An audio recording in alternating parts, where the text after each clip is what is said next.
അപ്പം ഷെഫിൻ എന്ന് പറയുന്ന കലാകാരൻ വയലിൻ ഇഷ്ടപ്പെടുന്നതിന് മുൻപ് ആരായിരുന്നു? ഡിസൈനറായിരുന്നു. വരട്ടെ അങ്ങോട്ട്. എവിടെയായിരുന്നു? അഡ്വർടൈസിങ്, ബ്രാൻഡ്, ഉം. ക്രിയേറ്റീവ് ഡിസൈനിങ് ഒക്കെ ആയിരുന്നു. ഉം.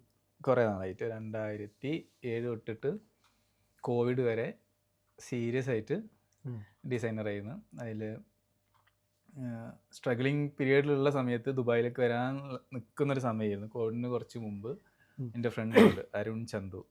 ഞങ്ങൾ ഒരുമിച്ചിരുന്ന് സാബു കോളോണിയൽ ഡിസൈനിങ് ഡിപ്ലോമ ചെയ്തുകൊണ്ടിരുന്നു. അപ്പോൾ അവിടെയുള്ള കുറച്ച് ഫ്രണ്ട്സിന് എനിക്ക് ഞാൻ സാബു കൊളേലിനെ പറ്റി പറയട്ടെ. നമ്മുടെ ചെറുപ്പത്തിൽ നമ്മൾ കണ്ട സിനിമാ പോസ്റ്ററുകളിൽ അല്ലെങ്കിൽ പോസ്റ്ററുമായി ഡിസൈനിങ്ങുമായി ബന്ധപ്പെട്ടിട്ട് നമ്മൾ കേട്ടിട്ടുള്ള ഒരേ ഒരു പേര്, അത് ബ്രാൻഡിങ്, അന്നത്തെ സാബു കൊളോണി ആണ് പരസ്യകല സാബു കോളോണിയൽ. എവിടെ നോക്കിയാലും തിയേറ്ററിൽ ചിലപ്പോൾ നിങ്ങൾക്ക് ഓർമ്മയുണ്ടാവും, നമുക്ക് നമ്മുടെ ചെറുപ്പത്തിൽ ആ ഒരു പേരേ ഉള്ളൂ. അതിന് ശേഷം ഒരുപാട് കമ്പനികൾ വന്നിട്ടുണ്ട്. അവിടെ വർക്ക് ചെയ്തെന്നാണ് പറഞ്ഞത്. അവിടെയാണ് ഞാൻ കോഴ്സ് ചെയ്തത്, ഡിപ്ലോമ. ഓക്കെ. ഗ്രാഫിക് ഡിസൈനിങ് അവിടെയാണ് പഠിച്ചത്. ഡിഗ്രി കംപ്ലീറ്റ് ചെയ്തിട്ടാണ്